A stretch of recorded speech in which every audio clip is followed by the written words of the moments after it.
이사야서 13장은 하나님께서 이사야를 통해서 바벨론을 향한 경고의 말씀이고, 14장은 하나님께서 이사야를 통한 아수르에 대한 경고의 말씀입니다. 아시다시피 바벨론은 이스라엘의 적국이었습니다. 우리가 말하는 선민 이스라엘 사람들이 아니라 이방 사람들이고 이스라엘을 공격하던 적들이었으며 넓은 의미에서 열방이었습니다. 우리 생각에 하나님께서는 하나님의 백성들에게만 통치의 영역이 미친다, 이렇게 생각을 할 수 있습니다. 우리 생각에는 하나님은 어떤 특정 분야에는 깊이 관여하시고 또 다른 분야는 그저 방치하시거나 그냥 저절로 진행되도록 하신다 하는 생각이 있을 수 있습니다. 기독교인들 마음속에 하나님은 천국, 지옥, 구원, 영혼, 구원, 교회 생활, 이런 것은 하나님이 인도하시지만은 먹고 사는 문제, 회사에서 내가 처음 들어가서 배우는 낯선 일에서부터 5년, 10년, 15년이 지나면서 이제는 전문적 수준을 넘어서 이골이 날 만한 사회생활 같은 것은 내가 알아서 하는 것이고, 내 능력이나 내 기술 혹은 어쩌다가 발생하는 재수, 행운, 운, 요령, 이런 것으로 진행이 되지 이런 세밀한 것까지 하나님이 간섭하시겠는가 하는 생각들이 있을 수 있습니다. 이스라엘 백성들의 마음 안에도 하나님은 우리 이스라엘 백성들은 통치하시거나 다스리시거나 참견하시거나 관여하시지만은 바벨론, 아수르, 애굽, 이방 나라들은 하나님이 관여하시지 않는다, 이런 생각을 일부분 가지고 있었습니다. 그런데 오늘 이사야서 13장을 보면서 우리는 명백하게 하나님께서 이스라엘 백성들뿐만 아니라 이방 나라 바벨론, 14장에 나오는 아수르 같은 다른 열방의 세계까지 하나님이 통치하신다는 것을 우리에게 분명히 알게 하십니다. 이것이 우리에게 어떤 의미가 되는가? 우리 한 장을 더 상고하겠습니다. 오늘 자날주 시편 65편입니다. 오늘 자날주 시편 65편입니다.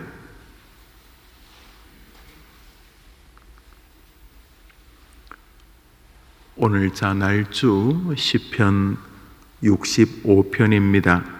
6절과 7절 두 절의 말씀을 읽겠습니다. 시편 65편 6절과 7절의 말씀이 되겠습니다. 우리 읽읍시다. 시편 65편 6절과 7절입니다. 시작. 주는 주의 힘으로 산을 세우시며 권능으로 띠를 띠시며 바다의 설렘과 물결의 흔들림과 만민의 소요까지 진정하시나이다. 다윗이 하나님을 찬송하는 가운데 하나님께서 인간 운명, 인간의 정신, 인간의 죽고 삶을 다스리시는 것이야 충분히 우리도 이해를 하지만은 그의 마음 안에는 하나님이 어떤 분으로 인식되고 있는가 하면은 주의 힘으로 산을 세우시고, 우리가 산을 허무는 것은 가끔 봅니다. 터널을 뚫기 위해서 산을 허물거나 다리를 세우기 위해서 산을 깎아내는 일 같은 것들이 그런 것입니다. 넓은 학교를 만들기 위해서 혹은 특별한 시설을 세우기 위해서 산을 허물거나 부수어뜨리는 것은 보았지만 우리가 살면서 아이고 우리 동네에 갑자기 산이 생기더라, 이런 일은 잘 보기가 어렵지 않습니까? 그런데 오늘 다윗은 하나님은 산을 세우시는 분일 뿐만 아니라 파도치는 작은 물결, 큰 파도뿐만 아니라 그냥 오늘은 참 날씨가 좋네, 파도가 크게 출렁이지 않고 그저 살살 설레기만 하네 하는 파도의 설렘과 물결의 흔들림까지 하나님께서 관여하신다. 오늘 성경은 그렇게 말합니다. 아주 서정적인 7절을 우리 한번 읽읍시다. 시작. 바다의 설렘과 물결의 흔들림과 만민의 소요까지 진정하시나이다. 아마 뱃놀이를 하는데 배가 지나가면서 배의 힘 때문에 물결이 조금씩 퍼져갔나 봅니다. 다윗이 그냥 잔잔한 연못에 배를 띄워 있으면서 그 연못에 흔들리는 물방울조차 하나님의 통치가 미친다, 이렇게 말하고 있다는 것입니다. 다시 이사야서를 잠시 생각하면 하나님은 우리 성도들의 인생길은 말할 것도 없고 저 바다에 부는 바람조차 하나님이 통치하고 통제하고 계신다, 이런 의미입니다. 이것을 우리에게 어떤 의미로 전달하시려는 것입니까? 우리 구주 예수 그리스도, 당신의 독생자 성자 하나님이신 예수 그리스도까지 우리를 위하여 아끼지 아니하고 내어주신 하나님이 파도와 바벨론과 아수르까지 관계하신다면 그 아들 그리스도의 죽음으로 우리를 자녀 삼으신 하나님이 당신의 자녀인 우리들의 서고 앉음을, 나고 죽음을, 기쁨과 고통의 여정을 방치하시겠는가 하는 것입니다. 바벨론과 아수르까지 통치하시고 바다에 부는 바람조차 관여하시는 하나님이 너희를 어떻게 대하겠느냐? 아니, 하나님이 파도에, 바다에, 강가에 부는 바람조차 관여하시는 하나님이 자기 아들 그리스도를 죽이면서까지 건져내신 너희들을 방치한다는 것이 말이 되겠느냐? 오늘 우리는 시인이, 이사야 선지자가 이스라엘 백성들을 향하여 전하려고 하는 하나님의 음성을 듣게 됩니다. 이사야서는 이방 나라에게 주는 메시지가 아니지요. 사실 성경의 대부분의 기록은 이스라엘, 영적 이스라엘인 하나님의 자녀들에게 주시는 말씀입니다. 하나님의 자녀들에게 주시는 하나님의 말씀을 바벨론과 아수르까지 등장시켜서 설명하시려는 이유가 무엇이겠습니까? 하나님은 전능한 분이다. 맞습니다. 하나님은 모든 영역을 다 통치하시는 전능한 주관자시다. 맞습니다. 그러므로 너희 나의 자녀들인 하나님의 백성들아, 나 여호와가 너희를 다스리고 통치하고 지키고 보호하는 것이 너무도 당연하지 않느냐? 그러므로 너희는 내게로 돌아오라, 이 말씀 아니시겠습니까? 오늘자 날주 베드로전서 3장을 잠시 봅니다. 오늘자 날주 베드로전서 3장입니다. 시편 65편은 조금 있다가 한 번 더 돌아와 한 절을 더 보겠습니다. 베드로전서 1장입니다.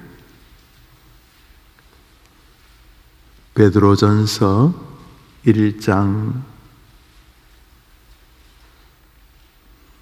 3절을 한 절 읽읍시다. 오늘자 날주 베드로전서 1장 3절입니다. 시작. 우리 주 예수 그리스도의 아버지 하나님을 찬송하리로다. 그의 많으신 긍휼대로 예수 그리스도를 죽은 자 가운데서 부활하게 하심으로 말미암아 우리를 거듭나게 하사 산 소망이 있게 하시며 아멘. 오늘 베드로는 문안 인사가 끝나기가 무섭게 3절을 크게 외칩니다. 우리 주 예수 그리스도의 아버지께 찬송하리로다. 앞에 수식어가 좀 길지만은 내용은 바벨론을 통치하시는 하나님, 호숫가에 부는 바람조차 관여하시는 하나님, 그런데 그 하나님을 이렇게 소개하지요. 우리 주 예수 그리스도의 아버지 하나님을 찬송하리로다. 그러니까 이사야가 말하는 하나님, 시편 기자 다윗이 말하는 하나님을 베드로도 지금 동일하게 경배하고 있음이 틀림이 없습니다만, 베드로는 바벨론을 통치하시는 하나님을 찬송하자고 하지도 않고 바다에 부는 작은 바람조차 간섭하시는 하나님을 찬송하자고 말하지 않고 오늘 우리 주 예수 그리스도를 보내주신 하나님을 찬송하자고 말하는 것을 볼 때에 베드로가 생각하는 최고의 하나님의 선물은 예수 그리스도를 보내신 사랑임을 우리가 알 수가 있습니다. 우리는 누구와도 비교할 수 없는 하나님 아버지가 자신의 아들 그리스도까지 죽이면서 건져내신 하나님을 아버지로 섬길 수 있도록 불러주신 가장 복받은 하나님의 자녀들인 줄 우리는 믿어야 할 것입니다.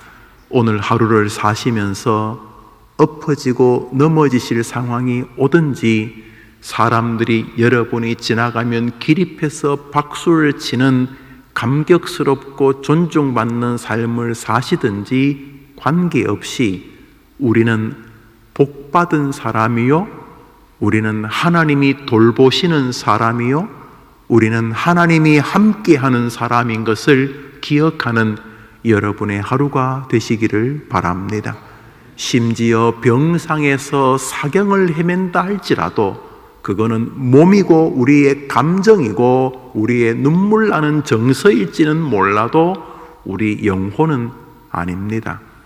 우리 영혼은 그 병상에서 투병하는 순간에도 세상 누구도 얻을 수 없는 하나님의 자녀의 복을 누리고 투병하는 것이기에 우리는 이 땅에서 모든 사람이 한 번은 만나게 될 임종의 순간에도 세상 누구도 따라올 수 없는 하나님 자녀의 특권의 생을 누리다가 하늘로 가는 축복의 생애인 것이 틀림없으니 오늘 이렇게 건강하게 주의 전에 나와 새벽 예배로 하루를 시작하시거나 부득불 오늘 영상으로 예배하는 해림의 모든 성도들은 1차적으로 복받은 사람인 줄 믿으시고 승리의 여정을 걸어가시게 되기를 바랍니다.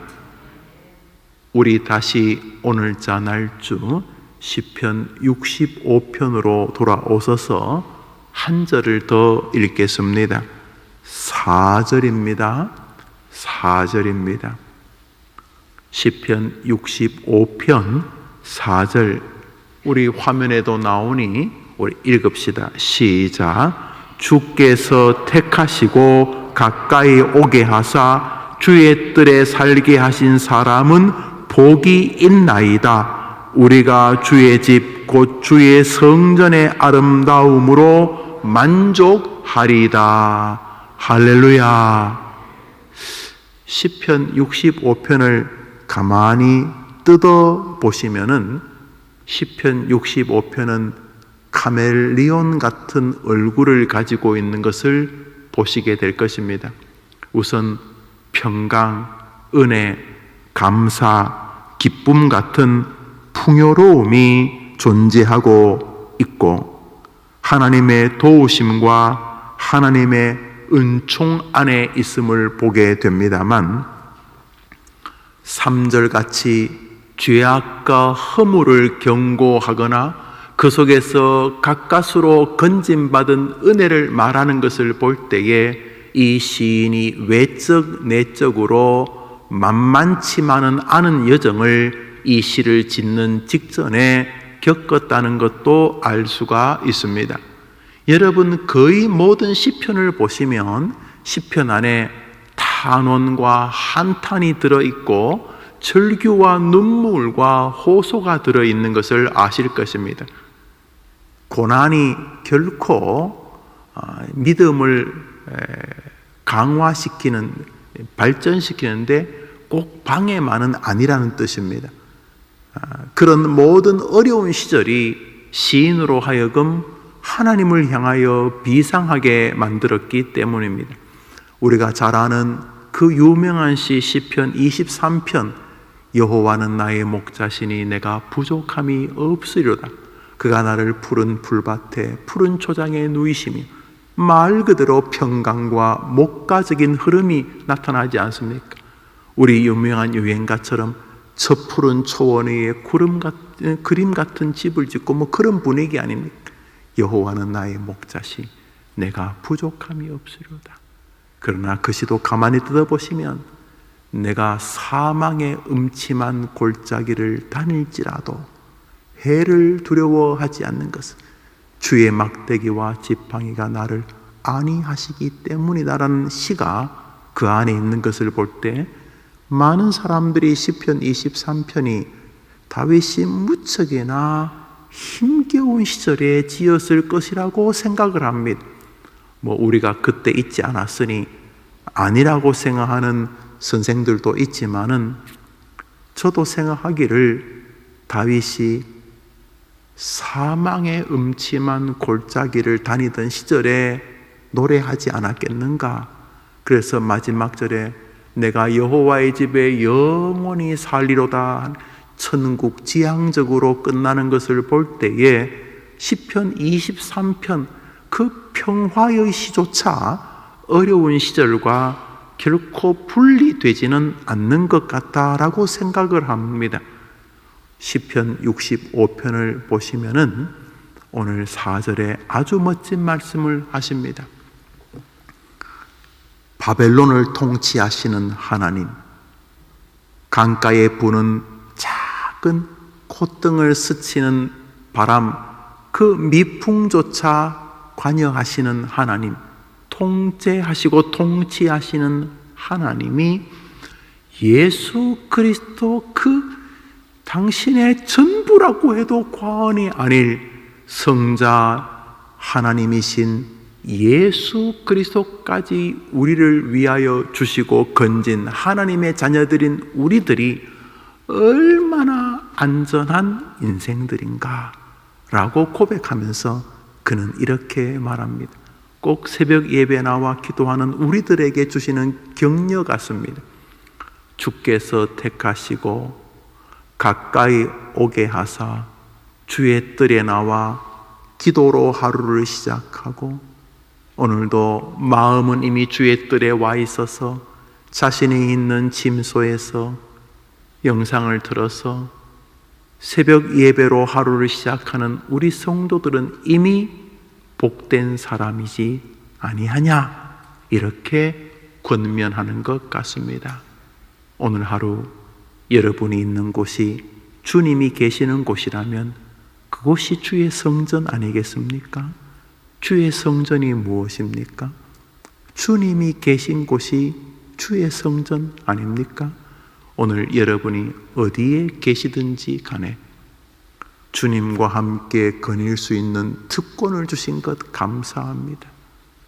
저같이 의심이 많은, 저같이 잘 믿지 못하는, 저같이 그렇게 훌륭한 인격을 가지지 못한, 저같이 그렇게 많이 내세우고 자랑할 것이 없는 이런 인생을 천에 하나 만에 하나 가운데 예수 그리스도를 기꺼이 나를 위해 죽이시면서까지 하나님의 자녀로 삼아주신 나의 하나님 감사합니다. 온 천지를 통치하시고 주관하시는 하나님이 나의 아버지시니 감사합니다. 바람조차 돌보신다면 왜 나를 돌보시지 아니하시겠는가? 지금도 내 안에서, 내 앞에서 나의 현재와 나의 미래를 나의 아버지께서 친히 주관하고 계신다는 것에서 오는 위로와 주관하신다서 오는 거룩한 두려움이 오늘 하루 여러분을 더 감사하고 더 경성하고 더 깨어있고, 그러면서도 저 시편의 기자처럼 주께서 택하시고 주의 전으로 나를 날마다, 그리고 주일이면 세상의 삶을 멈추고 거룩한 주님 계시는 거룩한 주의 전으로 나와 예배할 수 있도록 나를 불러주신 하나님 감사합니다. 내가 하나님과 함께하는 그 기쁨과 아름다움으로 만족하며 하루를 살아가겠나이다. 이렇게 고백하며 하루를 출발하는 여러분 되시기를 주님의 이름으로 축복합니다. 주님 가르친 기도로 예배를 마치고 우리 자유롭게 기도하고 하루를 출발하십니다. 하늘에 계신 우리 아버지여, 이름이 거룩히 여김을 받으시오. 나라의 마옵심이 뜻이 하늘에서 이룬 것 같이 땅에서도 이루어지이다. 오늘 우리에게 일용할 양식을 주옵시고, 우리가 우리에게 죄 지은 자를 사하여 준 것 같이 우리 죄를 사하여 주옵시고, 우리를 시험에 들게 하지 마옵시고 다만 악에서 구하옵소서. 내게 나라와 권세와 영광이 아버지께 영원히 있사옵나이다. 아멘. 기도합시다.